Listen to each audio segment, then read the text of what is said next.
Namaste. I'm going to read Volume 3, Book 5, UmaSamhita, Chapter 5, The Great Sins in the Shiva Puran.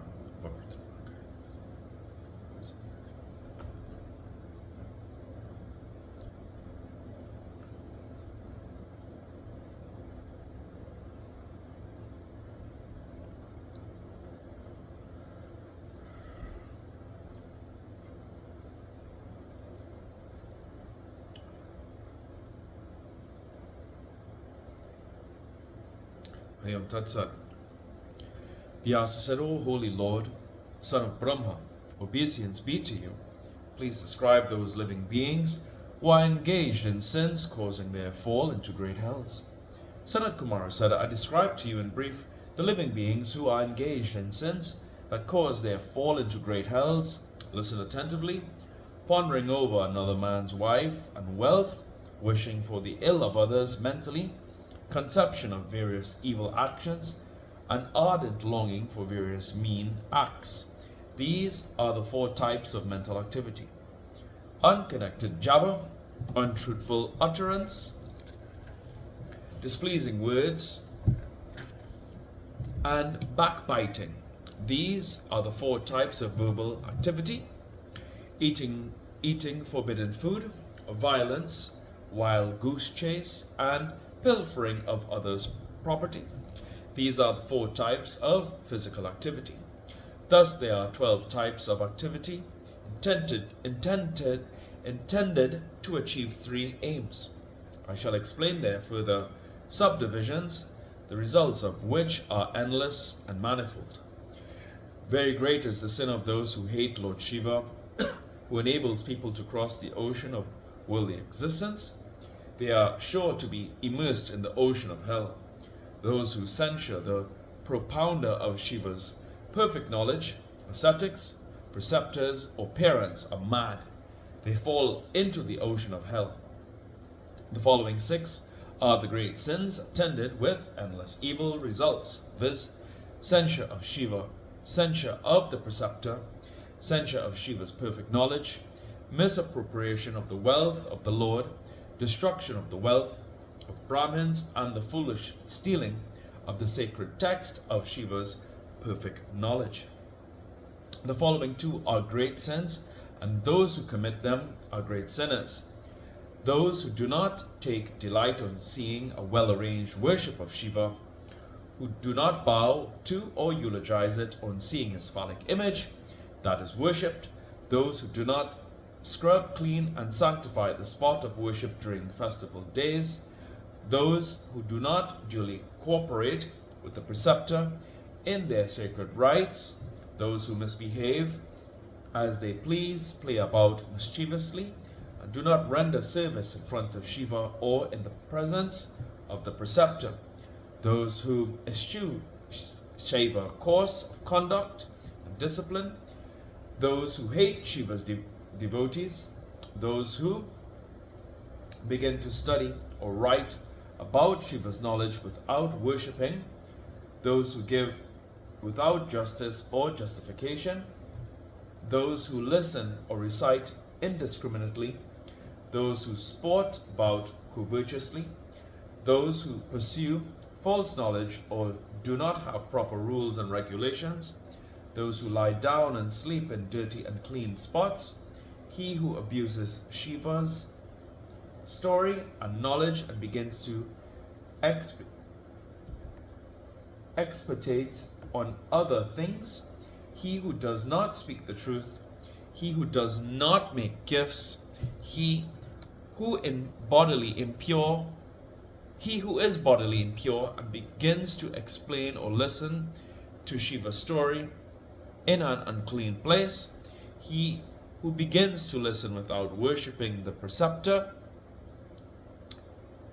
he who does not render service to him or pay heed to his behest with devotion, he who does not support the preceptor's statement, he who retorts to his preceptor, he who conveniently ignores the most difficult task of his preceptor, he who deserts his preceptor when he is in distress, or when he is unable to maintain the disciple, or when he has gone abroad, or when he is attacked by enemies.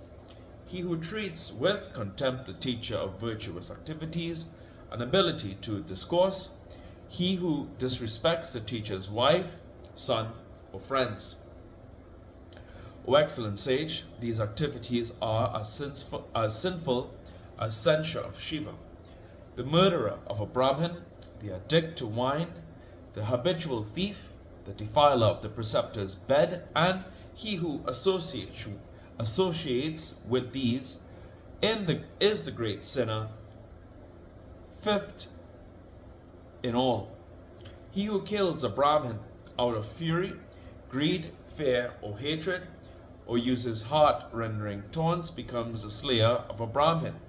He who invites a Brahmin and makes him some gift, but later on takes it back and criticizes him and rebukes him without any fault, is the slayer of a Brahmin.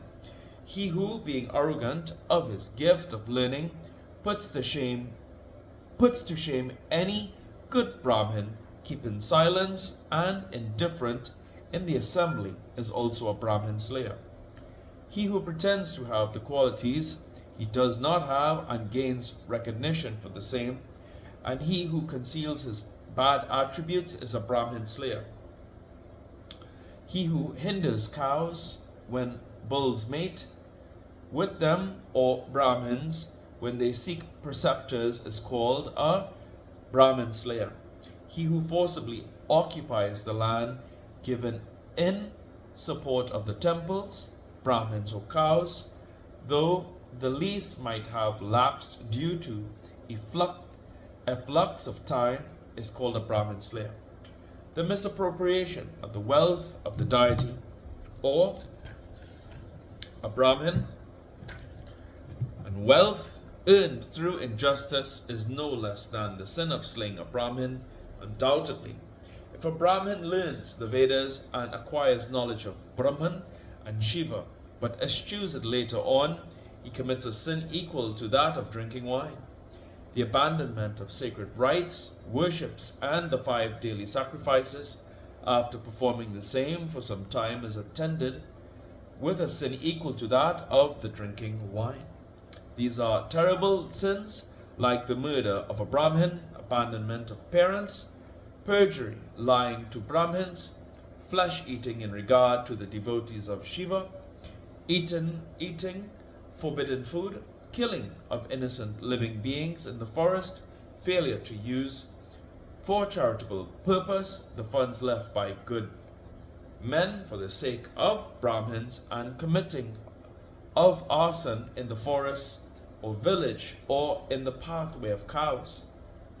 The following sins are equal to the theft of gold, the forfeiture of the entire property of a poor man, the selling of these by a Brahmin, knowingly done except in a grave emergency, man, woman, elephant, horse, cow, land, silver, cloth, medicinal herbs, juices, or quicksilver, sandal paste, a guru, camphor, musk, silk garments, etc., and misappropriation of deposits kept in trust. The following are sins on a par with that of defiling teacher's bed: the non-disposal of marriageable daughters by giving them in marriage to deserving husbands, having sexual intercourse with the wives of sons and friends, or with the sisters, raping virgins, cohabitation with an intoxicated woman or woman of one's own caste. These are the great sins I have mentioned. Now listen to the minor sins. Footnotes. 226. Manu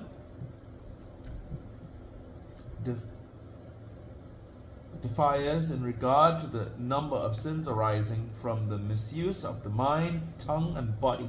According to him, the sins of the mind are 3. Those of the speech, are 4 and those of the body are 3.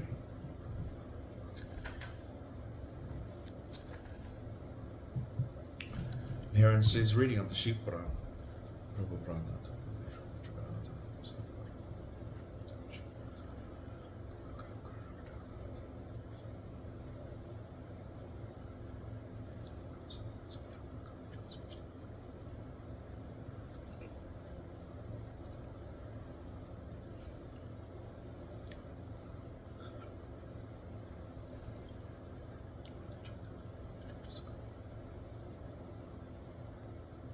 Hari Om Tat Sat.